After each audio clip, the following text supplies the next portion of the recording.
Hi everyone, स्वागत करती हूँ मैं अपने यूट्यूब चैनल में। आज मैं शुरू करती हूँ केमिकल काइनेटिक्स। जो बीपीएससी टीआरई में पूछे गए प्रश्न हैं मैं उसको डिस्कस करती हूँ। तो क्वेश्चन से ही शुरू करती हूँ।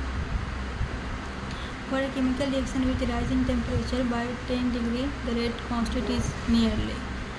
इसका ऑप्शन गिवन है 1/2, 0, डबल।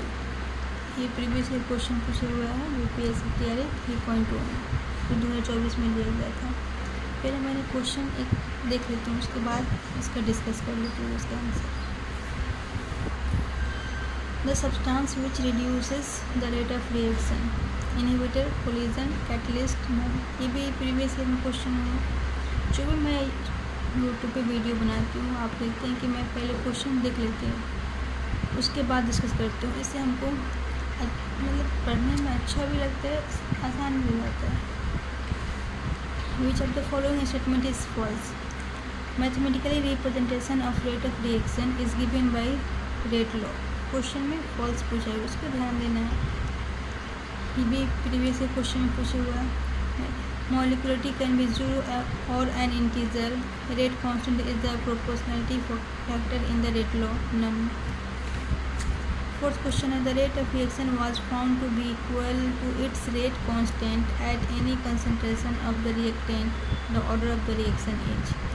ये rate constant के बारे में पूछ रहा है कि किसके ऑर्डर ऑफ रिएक्शन के बराबर होता है, इसका यूनिटी किसके बराबर होता है, ये पूछ रहा है। सबका मैंने आंसर टिक कर दी हूँ। इसका डबल होगा, इसका इनहिबिटर होगा, थर्ड क्वेश्चन का बी ऑप्शन होगा, फोर्थ का सी ऑप्शन होगा। अब ये जो क्वेश्चन गिवन है, अब इसी की बेसिस पे मैं उसको डिस्कस कर लेती हूँ, जो मैं नोट डाउन की। तो फर्स्ट क्वेश्चन का आंसर मैं डिस्कस कर लेती हूँ कि कैटलिस्ट के बारे में पूछा है। तो इनहिबिटर को ही हम नेगेटिव कैटलिस्ट बोलते हैं। नेगेटिव कैटलिस्ट क्या होता है? द सब्सटेंस विच डिक्रीज और slow down the rate of chemical reaction. क्या करता है नेगेटिव कैटलिस्ट? ये रिएक्शन को कम कर देता है या स्लो कर देता है, उसी को हम नेगेटिव कैटलिस्ट कहते हैं। ये इसको इनहिबिटर कहते हैं। तो ऑप्शन में नेगेटिव कैटलिस्ट ना दे के इनहिबिटर दिया, तो जो और वाला में होता है ना, उसको भी हमको जानना जरूरी होता है कि इनहिबिटर किसको बोलते हैं, नेगेटिव कैटलिस्ट किसको बोलते हैं। अब इसी का नेगेटिव कैटलिस्ट क्या होता है वही मैं लिखती हूँ कि negative catalyst is a substance that reduces the speed of a chemical reaction without itself being permanent change. जैसे ग्लिसरॉल क्या करता है, स्लो डाउन कर देता है डिकम्पोजिशन ऑफ हाइड्रोजन पेरोक्साइड को। ये नेगेटिव कैटलिस्ट का एग्जाम्पल ग्लिसरॉल। और पॉजिटिव कैटलिस्ट क्या करता है, ये रेट ऑफ रिएक्शन को इंक्रीज कर देता है, जैसे मैग्नीज डाइऑक्साइड। ये पॉजिटिव कैटलिस्ट में आता है। नेगेटिव कैटलिस्ट का देख लिए डिक्रीज कर देता है ग्लिसरॉल। अब इसे कुछ की पॉइंट्स है जो मैंने लिखी हो, उसके बारे में डिस्कस कर लेती हूँ। सेकेंड क्वेश्चन का आंसर है कि टेम्परेचर पे पूछा हुआ है। The rate of reaction increases with increase in temperature.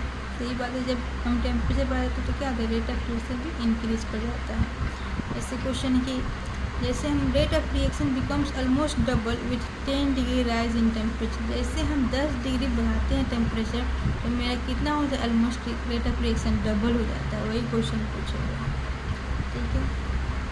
अब ऐसा कुछ की पॉइंट है जो हम देख लेते हैं। कंसंट्रेशन क्या होता है? Greater the concentration of the reactants faster is the rate of reaction. बोला है मतलब कंसंट्रेशन जितना ज़्यादा होगा रेट ऑफ रिएक्शन उतना ही फास्ट होगा। ये इसका मीनिंग है। Physical state of reactants.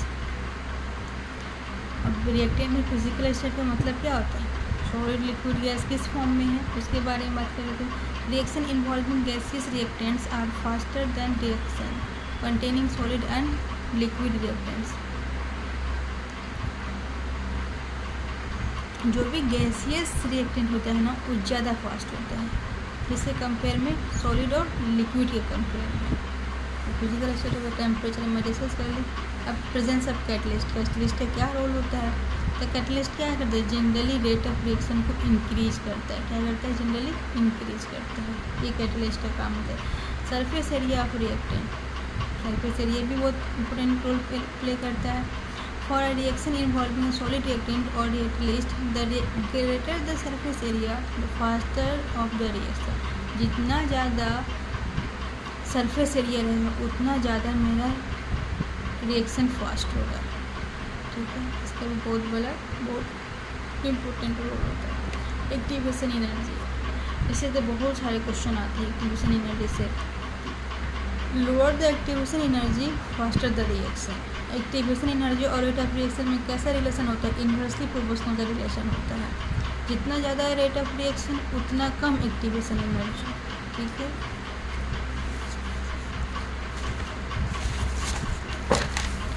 अब सेकेंड क्वेश्चन का जो थर्ड क्वेश्चन है उसका मैं थोड़ी डिस्कस कर लेती हूँ। क्वेश्चन में पूछे हुआ है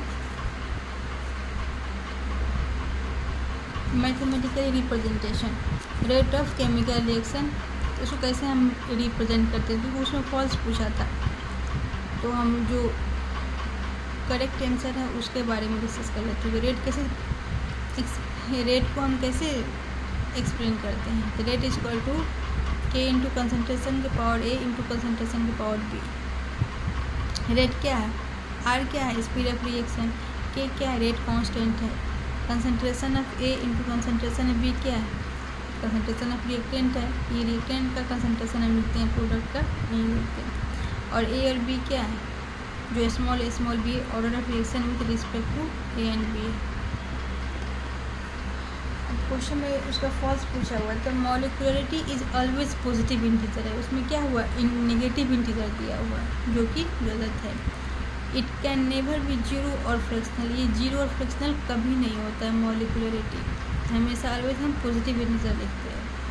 अब रेट फोर्थ क्वेश्चन का आंसर है। रेट कांस्टेंट के बारे में पूछा है। रेट कांस्टेंट क्या होता है? तो rate of reaction is equal to rate constant होता है। रेट कांस्टेंट क्या है उसके बारे में डिफाइन कर लेते हैं। Rate constant may be define as the rate of reaction when molar concentration of reactant becomes unity.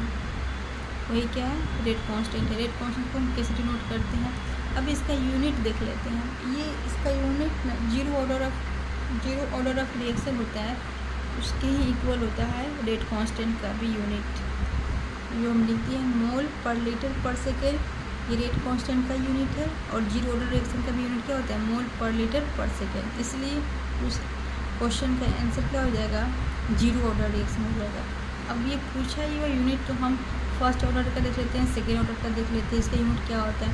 तो फर्स्ट ऑर्डर का यूनिट होता है पर सेकेंड ले सकते हैं, या पर मिनट ले सकते हैं, या पर आवर ले सकते हैं। ठीक है, इसका बहुत इजी होता है फर्स्ट ऑर्डर का। सेकेंड ऑर्डर का यूनिट क्या होता है?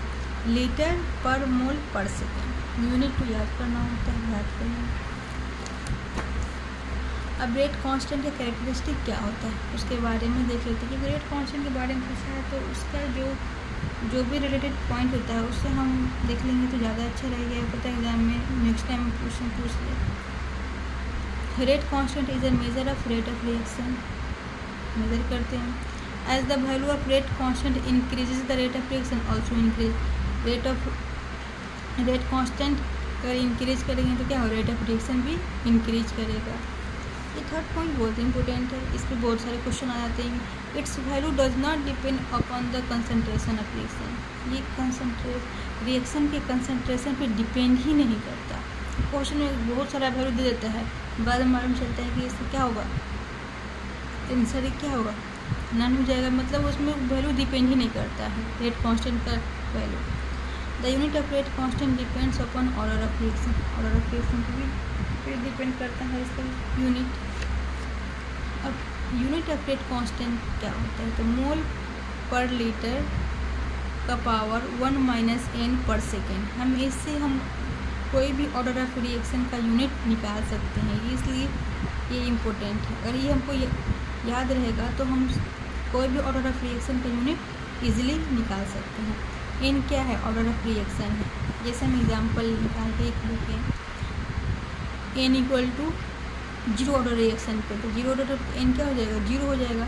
तो मोल पर लीटर 1 - अब एन की जगह पे क्या पुट कर देंगे? जीरो पर सेकेंड। तो मोल पर लीटर 1 में से जीरो गया तो 1 पावर 1 हो जाएगा इंटू पर सेकेंड।